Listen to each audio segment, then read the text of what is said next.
Untuk Anda generasi boomers, milenial tentu melekat dengan istilah KUD ya pemirsa. Memang dulu setiap desa punya KUD. Nah sekarang akan ada nanti yang sedang digagas oleh pemerintah adalah Koperasi Desa Merah Putih. Nah memang kalau tadi Pak saya sebutkan bahwa ini bukan PT, bukan CV, tapi koperasi. Koperasi itu punya prinsip-prinsip. Dan apakah Koperasi Desa Merah Putih ini juga bisa memenuhi prinsip-prinsip itu?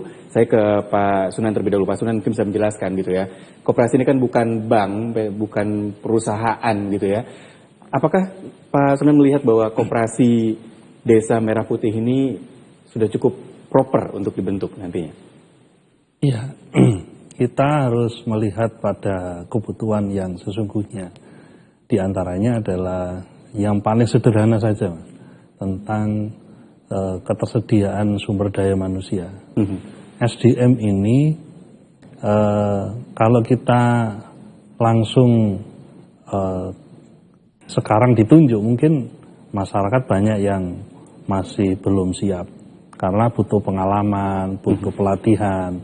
Apalagi harapannya masyarakat setempat ya Pak? Iya, yang harus dilakukan harus kita support dulu sumber daya manusia yang ada di desa ini, karena tidak seluruhnya orang desa itu mereka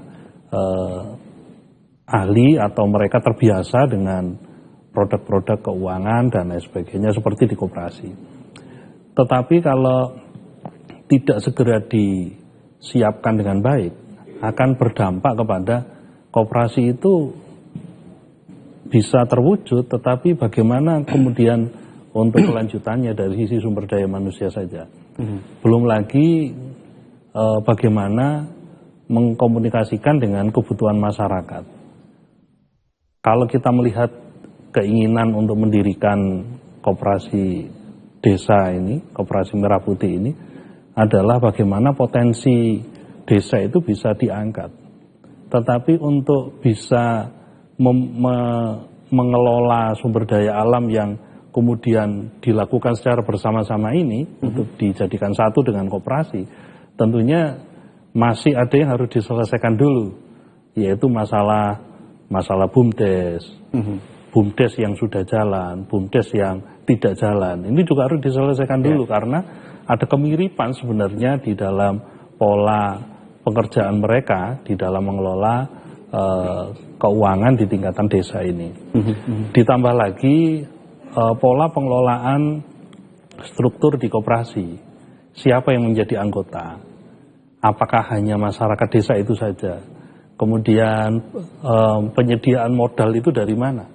Apakah modal itu cukup dari pemerintah saja? Ataukah modal itu dari masyarakat juga? Ataukah dari pihak ketiga? Tadi ada juga dari pihak bank juga kan? Tetapi ini kan bentuknya bukan hibah.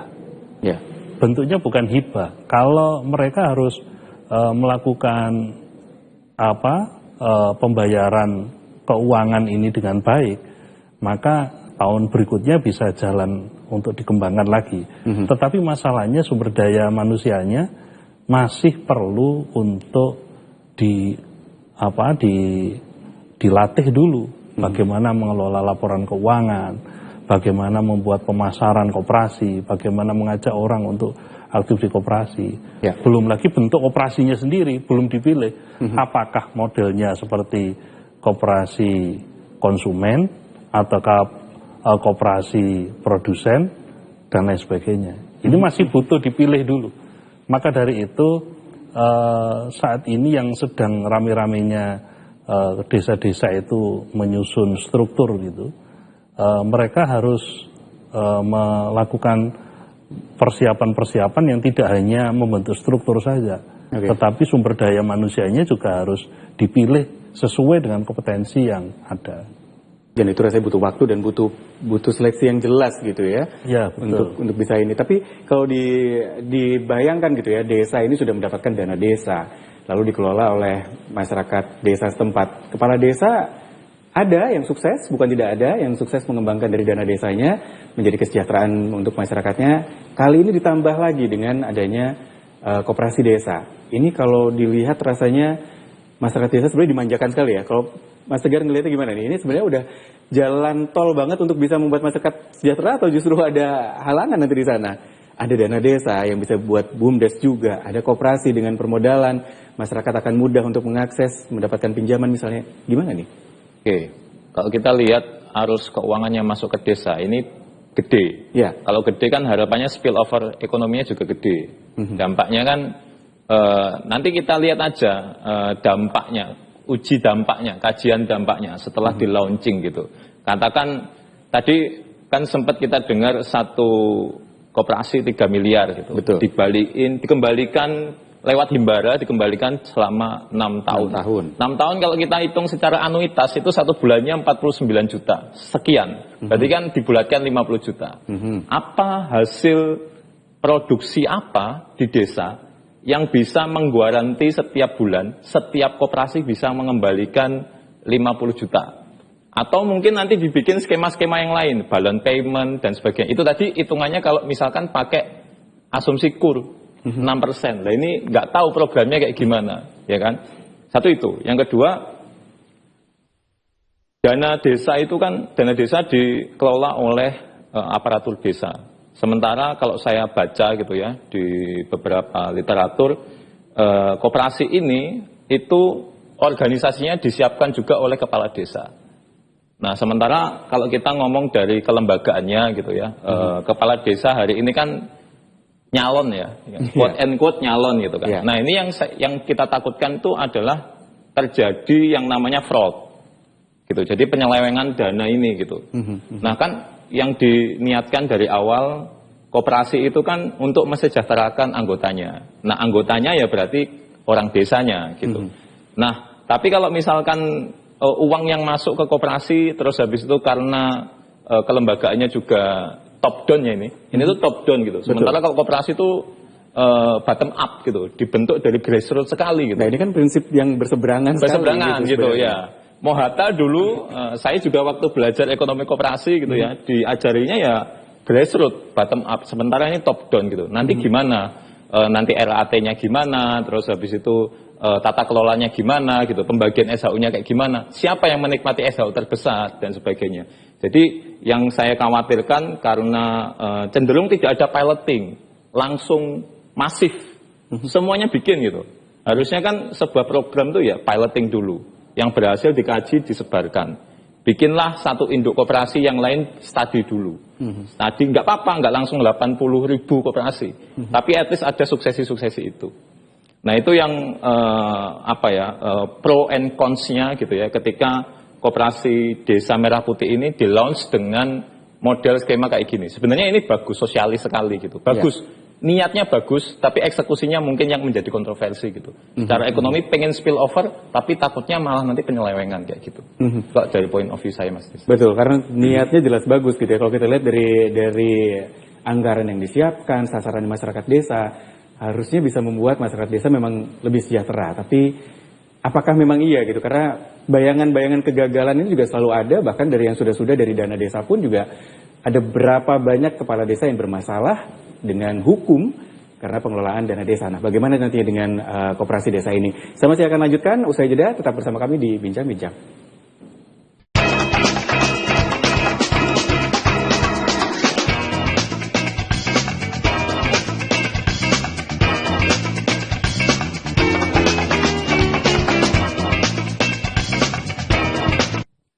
Ya, adanya koperasi tentu harapannya bisa membuat masyarakat bisa lebih sejahtera. Anda termasuk pemirsa mungkin juga menjadi bagian dari anggota koperasi, mungkin juga selama ini sudah bisa merasakan begitu ya, bagaimana koperasi ini bisa lebih mudah dalam memberikan pinjaman mungkin, memberikan sisa hasil usahanya juga bisa lebih mudah juga dan bermanfaat bagi anggotanya. Tapi bagaimana realisasinya untuk koperasi Desa Merah Putih yang akan rencananya di launching di hari koperasi 12 Juli nanti, pemirsa. Saya ke Pak Said nih, Pak Said. Kalau niat pemerintah sudah semulia itu untuk memberikan kesejahteraan bagi masyarakat, lalu koperasi ini kan juga sebenarnya bukan hal baru gitu ya, untuk masyarakat kan banyak juga, rata-rata masyarakat desa juga menjadi bagian dari koperasi. Apa menurut Pak Said ini akan menjadi penghalang gitu untuk suksesnya program koperasi Desa Merah Putih ini nantinya? Ya, pertama adalah tata kelolanya. Jadi siapa yang menjadi top leader di koperasi itu harus harus bisa dipertanggungjawabkan gitu loh. Jangan seperti pengalaman yang sudah lalu seperti KUD, langsung kepala desa atau siapa tokoh masyarakat diplot jadi ketua koperasi. Terus sistem keanggotaan itu bagaimana? Apa memang dana yang disiapkan pemerintah itu dihitung setiap warga di desa itu sudah menerima atau menghitung bahwa sudah menyimpan dana terhitung itu atau menyimpan dana di koperasi gitu. Itu bagaimana itu? Jadi 3 miliar itu sudah warga seluruh desa itu sudah terhitung menyimpan dana di situ. Terus pembagian SHU-nya harus tepat waktu, harus jelas, harus adil. Nah ini, jadi pembagian SHU itu seringkali tidak transparan, tidak adil. Yang menikmati hanya pimpinan-pimpinan koperasi aja. Itu harus diluruskan itu, harus diyakinkan itu. Jangan sampai jadi BUMN sekarang itu sudah tidak mendapat kepercayaan dari masyarakat BUMN ini. Saya sering mendapatkan WA itu, BUMN itu diplesetkan menjadi badan usaha malingi negara. Nah itu Pertamina kayak gitu, produknya oplosan dan sebagainya. BUMN yang dipercaya produksi pupuk, ya pupuknya baik yang palsu. BUMN yang dipercaya mengelola minyak goreng, ya ternyata ukurannya itu tidak sesuai dengan standar dan sebagainya. Itu ada satu. Jadi BUMDes jangan menjadi badan usaha malingi desa gitu loh. Jangan sampai itu. Jangan nular ke sana. Iya, gitu jangan nular ke sana. Ini sudah satu ada plesetan Mbak, BUMD itu udah malingin daerah kan itu. Jadi banyak SMS ke saya, WA ke saya ini. Bagaimana mengelola BUMN di sumber daya alam itu. Seharusnya BUMN yang dipercaya mengelola sumber daya alam itu. Tadi saya sudah diskusi dengan tentang brand image Pertamina. Saya katakan Pertamina harus dirubah jadi koperasi. Bisa nggak? Bagaimana Pertamina jadi koperasi dan seluruh anggota masyarakat warga Indonesia jadi anggota koperasi semua. Jadi konsumennya menjadi anggota koperasi. Dan SHU-nya jelas per tahun berapa gitu. Jadi jangan diberikan voucher aja. Jadi SHU jelas bagi warga itu berapa. Jadi setiap tahun itu jadi kesetiaan masyarakat, kesejahteraan masyarakat itu bisa terukur, bisa jelas gitu loh. Bahwa masyarakat itu bisa sejahtera kalau dengan ada SHU sekian dan pembagian ini setiap warga itu mendapatkan sekian dan sebagainya, itu ya harus jelas gitu loh. Jangan sampai keberadaan koperasi ini kalau dijadikan sebagai antitesa terhadap keberadaan BUMN yang sekarang ini tidak jelas. Itu saya setuju saya. Bagaimana koperasi itu menjadi alternatif kegagalan BUMN tata kelolanya sekarang ini malah mensengsarakan rakyat, mensengsarakan masyarakat konsumen, itu saya setuju ya. Jadi harusnya koperasi bisa jadi angin segar, tapi ya, hati-hati juga jangan sampai ketularan ketidaksegaran yang ada di BUMN gitu ya. Jadi harus jelas itu, jadi tata kelolanya. Jangan sampai kita itu mengatakan bahwa dari awal jangan sampai seperti keledai terantuk pada batu yang sama 2 kali gitu loh. Seperti apa kegagalan Orde Baru dulu, KUD yang begitu masif itu bisa gagal gitu loh. Kurang apanya itu. Dan masyarakat sekarang juga kalau tanya KUD bagaimana, ya banyak manfaatnya. Menikmati pembagian pupuk, pembagian BB dan sebagainya, itu ada manfaatnya. Itu bagaimana hal-hal semacam itu bisa dirasakan gitu loh oleh koperasi merah putih. Jangan merah putih ya dok, tapi isinya tidak merah putih, pelaksanaannya nggak merah putih. Kolonialisme, oligarki juga hal semacam itu yang bisa menyerap atau mengkikis kesejahteraan masyarakat malahan gitu loh. Jadi jangan sampai merah putih, tidak merah putih nantinya gitu loh. Jadi harus benar-benar luar dalamnya itu merah putih. Bahwa gitu kita ya? itu berjuang melawan VOC. VOC itu istilah apa? Kapitalisme dan kolonialisme. Jangan sampai membentuk kapitalisme dan kolonialisme baru gitu loh. Dalam wadah, dalam baju koperasi gitu. Itu yang jangan sampai gitu loh. Jadi kesejahteraan itu bagaimana betul-betul dirasakan lewat timing pembagian SHU maunya. Itu jelas itu tiap tahunnya bagaimana. Kalau memang ada satu pembagian SHU yang jelas dan itu terukur keuntungannya berdasarkan satu pembagian uang 3 miliar tadi, bahwa itu sudah terhitung bahwa seluruh penduduk desa tersebut sudah dianggap menyimpan duit di situ. Nah, tinggal menghitung SHU-nya aja tahun berapa itu. Dari setoran pembayarannya tiap bulan 50 juta berapa, sisanya berapa ya. Tinggal pembagiannya itu aja. Itu harus jelas itu. Jadi pembagiannya, keuntungannya itu harus bisa mensejahterakan masyarakat gitu. Saya ke Pak Sunan nih, Pak Sunan. Kalau melihat koperasi sebenarnya paling cocok memang dengan masyarakat desa, itu aman sebenarnya. Konsep koperasi itu tepat untuk masyarakat desa gitu. Tapi kalau melihat kekhawatiran-kekhawatiran itu, apakah jangan-jangan kekhawatirannya berlebihan gitu maksud saya, Pak Sunan? Karena koperasi itu kan sebenarnya simple dan mudah gitu ya prinsipnya, dan bermanfaat untuk masyarakat lokal setempat gitu. Apakah koperasi Desa Merah Putih ini yang membuat ini menjadi ditakuti adalah penyebarannya yang langsung ke puluhan ribu desa, atau sebenarnya dari masyarakat setempat yang mungkin belum siap, atau sebenarnya ada faktor lain gitu? Karena kan transaksi harus cashless misalnya gitu, dan kondisi-kondisi itu apakah memang harus kita antisipasi betul supaya nggak jadi kegagalan baru nantinya? Ya, tentunya tidak boleh dalam program ini pemerintah memaksakan.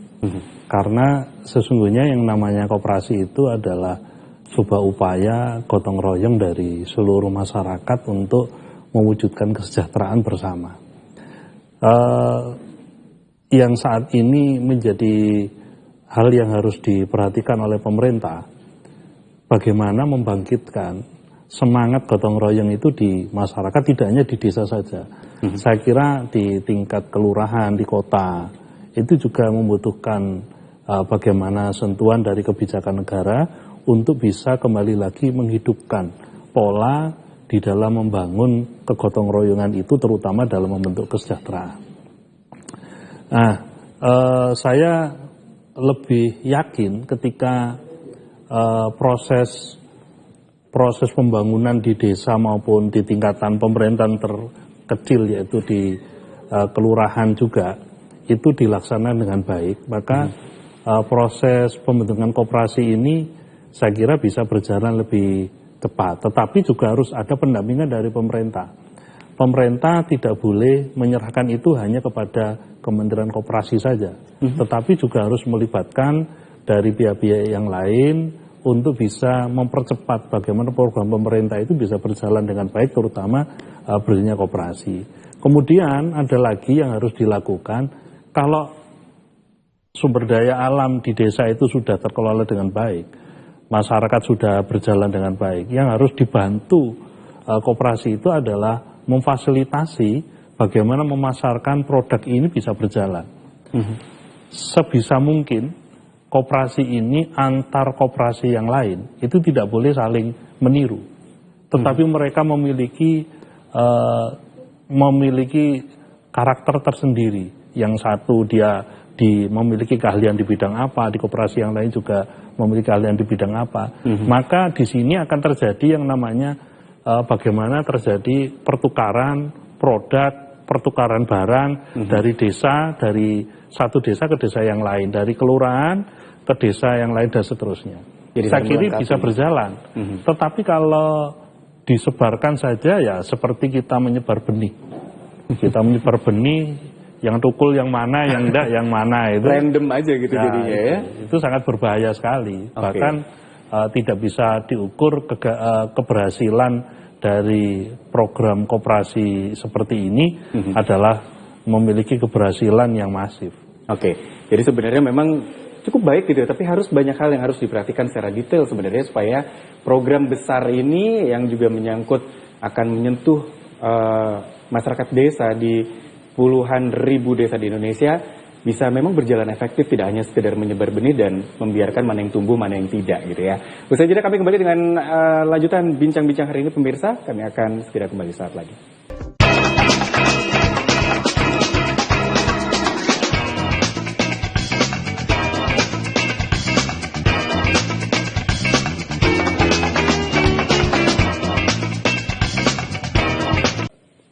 Bagaimana kira-kira ke depannya gitu ya, ketika pemerintah menyiapkan anggaran cukup besar, diperkirakan akan ada 3 miliar rupiah untuk masing-masing koperasi.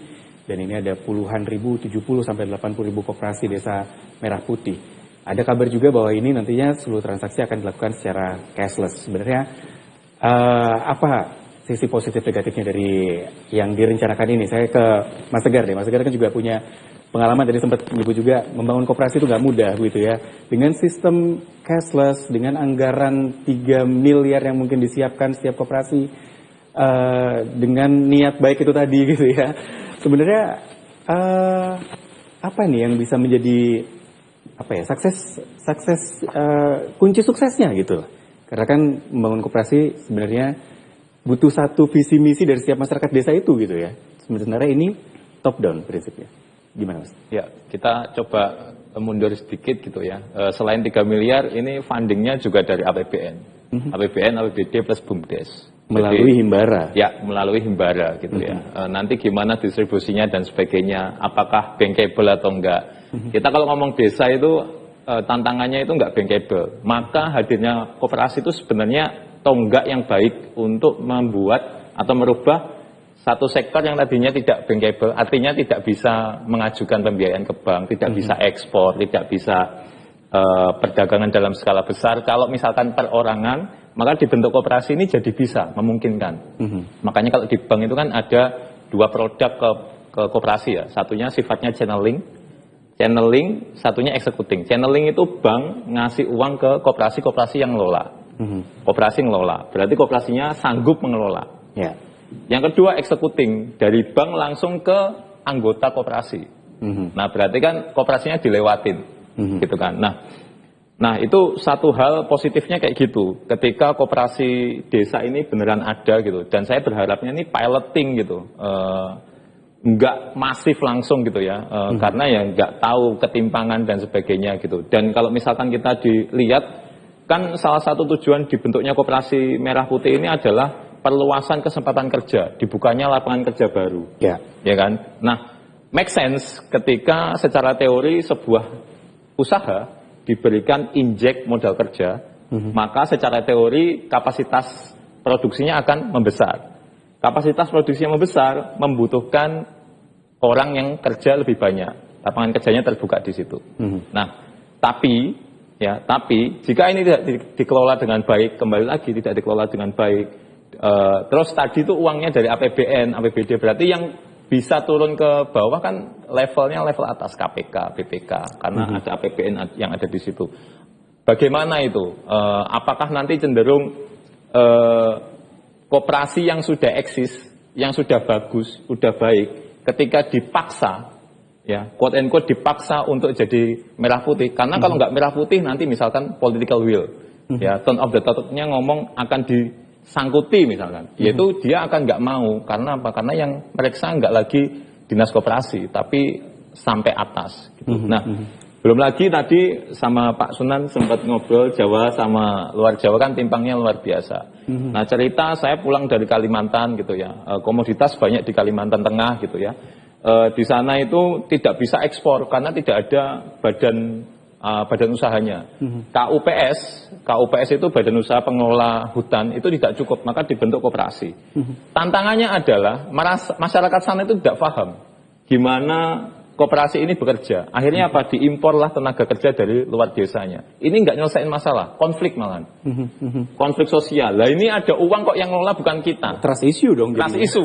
Nah ini nanti ngerembetnya kemana-mana, jadinya multidimensional. Padahal kita konteksnya hari ini adalah koperasi, sesimpel enterprise, sesimpel usaha. Kita ambil input, kita produksi, kita jual. Nah kayaknya simpel. Nggak punya uang, santai aja. Ada uang dari negara, ini tak kasih. Nah, itu ya. Nah, santai aja. Tapi kan ternyata tidak sesimpel itu gitu. Banyak aspek multidimensi yang mungkin luput dari pengamatan dan euforia enaknya itu akhirnya disambut sama ya para pencari peluang gitu ya. Para pencari peluang. Itu yang saya agak khawatir terjadi moral hazard di kemudian hari ketika koperasi ini benar-benar menjadi sebuah program yang jadi unggulannya dari Pak Presiden gitu. Jadi masih perlu edukasi bahkan di kalangan masyarakat itu ya? Iya, Karena kalau yang di grassroots. Mas Tegar ceritakan tadi kan bukan kejadian puluhan tahun yang lalu ya? Bukan baru beberapa kejadian minggu yang lalu gitu. Bahkan beberapa minggu yang lalu. Masih ada desa yang punya potensi tapi masyarakatnya sendiri masih belum teredukasi dengan baik terkait dengan adanya koperasi yang bisa dimanfaatkan ini. Betul. Nah, ini yang memang penting gitu ya, dan kalau saya gambarkan tadi trust issue itu juga menjadi sesuatu yang juga bahkan menjadi prinsip gitu pemirsa. Dan adakah kekhawatiran ketika ini kan 3 miliar setiap koperasi ini uang negara buat bancaan aja gitu buat masyarakat, sehingga nanti dibalikin atau enggak gimana nanti ada pemutihan.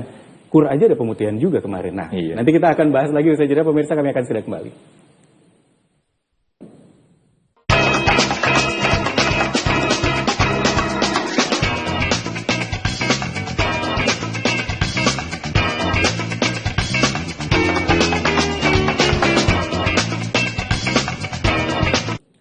Tidak menutup kemungkinan pemirsa bahwa adanya koperasi Desa Merah Putih ini menjadi angin segar juga bagi masyarakat desa, pasti gitu ya, karena memang ini ada anggaran ini bisa dimanfaatkan untuk mengembangkan usaha dan sebagainya. Saya ada di segmen terakhir untuk bincang-bincang kali ini membahas kontroversi koperasi Desa Merah Putih. Saya ingin langsung ke Pak Said untuk terakhir nih, kalau Pak Said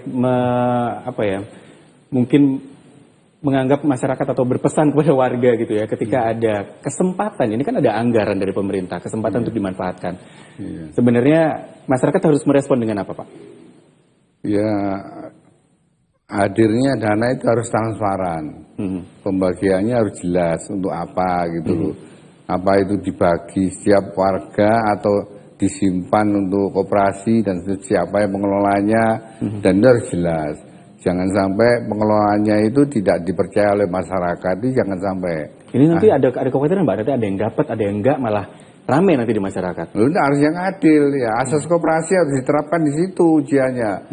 Bagaimana menganggarkan 3 miliar itu benar-benar berasaskan koperasi gitu loh. Jangan sampai ada anggaran tapi aplikasinya tidak sesuai dengan asas koperasi. Itu adalah satu penentangan atau suatu tidak kepercayaan tahap awal gitu loh. Kalau sudah dari tahap awal sudah tidak percaya masyarakat, ya jangan harap itu koperasi Merah Putih akan berkembang gitu loh. Jadi bagaimana koperasi ini bisa diterima secara bottom up dan dana 3 miliar tadi bahwa itu menjadi satu milik warga desa gitu loh. Jika dikatakan sebagai warga desa, sebagai anggota koperasi, ya bagaimana nanti pembagian SHU-nya itu harus jelas itu. Jadi kegagalan Orde Baru itu kan tidak pernah jelas itu, hal semacam itu. Pengelolaan tidak jelas, pembagian SHU-nya nggak ada. Ya itu akhirnya apa? Ya akhirnya koperasi KUD mati dengan sendirinya gitu loh. Nggak ada bekas sama sekali gitu loh, sampai sekarang gitu. Jadi harus melihat dari sejarah itu, dipelajari lagi dan diterapkan sebenarnya di awal, jangan langsung kesandung gitu lah Pak ya. Iya betul. Harus adil itu dari prinsipnya. Tapi kalau ke Pak Sunan, prinsip-prinsip koperasi yang paling gampang sebenarnya adalah keadilan dan pemerataan itu. Betul. Akankah ini sulit diterapkan kira-kira? Kalau melihat karakter orang Indonesia bisa. Bisa. Optimis dari Pak Sunan. Optimis. Asal apa nih? Bisa asal? Ya ada kebersamaan. Tadi yang saya katakan gotong royong itu, yang harus dilakukan duduk bersama, musyawarah, lalu direncanakan bersama, ditepati semua, maka semuanya akan berjalan dengan adil dan beradab. Jadi masyarakat desa yang saling bermusyawarah, berembuk satu sama lain harusnya bisa hidup lagi dengan koperasi ini untuk pemerataan dan keadilan itu. Ke Mas Tegar terakhir, kalau tadi Mas Tegar sebutin tentang fraud dan sebagainya. Ya, masyarakat mungkin banyak yang bahagia karena kemungkinan bisa mendapatkan tambahan untuk mengembangkan usahanya. Biar nggak fraud, ya KUR ada sih yang fraud. Nah ini dari koperasi biar nggak ngikut gitu. Karena koperasi biasanya kan justru lebih mudah gitu sebenarnya untuk mengakses. Kuncinya apa? Ya nanti kita lihat KPI-nya.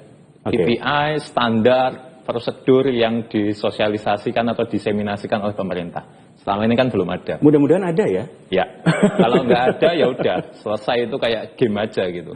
Ya money game dan sebagainya gitu. Yang gedein yang sudah gede, ngecilin yang semakin kecil. Jadi kita lihat KPI-nya, KPI itu jadi dasar, ada auditnya juga.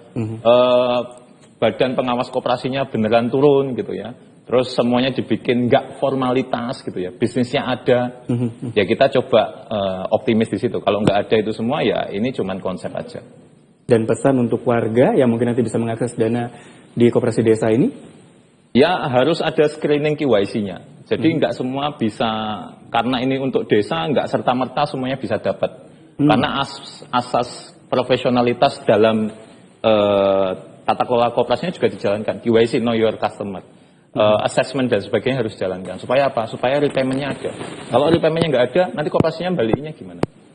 Gitu. Jadi ya semoga konsep ini logik gitu. Oke. Jadi jangan sampai dana dari pemerintah yang disiapkan sebagai pinjaman, bukan hibah tadi untuk 6 tahun, belum ada setahun udah bubar gitu ya nanti. Jangan sampai seperti itu. Karena ini harusnya justru bisa berkesinambungan, memberikan manfaat untuk masyarakat desa. Pak Sunan, Mas Tegar juga Pak Said, terima kasih sudah bersama saya di bincang-bincang kali ini pemirsa. Dan kita masih akan tunggu perkembangannya seperti apa untuk koperasi Desa Merah Putih ini. Karena sekali lagi niat pemerintah tentu adalah mensejahterakan masyarakat dalam skup desa melalui pembentukan koperasi Desa Merah Putih. Tapi dengan persiapan yang singkat, dengan berbagai macam detail yang harusnya disiapkan, apakah 12 Juli 2025 ini menjadi momen yang tepat untuk melaunchingnya. Kita lihat nanti perkembangannya dan terima kasih sudah bersama kami dalam bincang-bincang. Saya Disa Nugraha pamit. Selamat malam.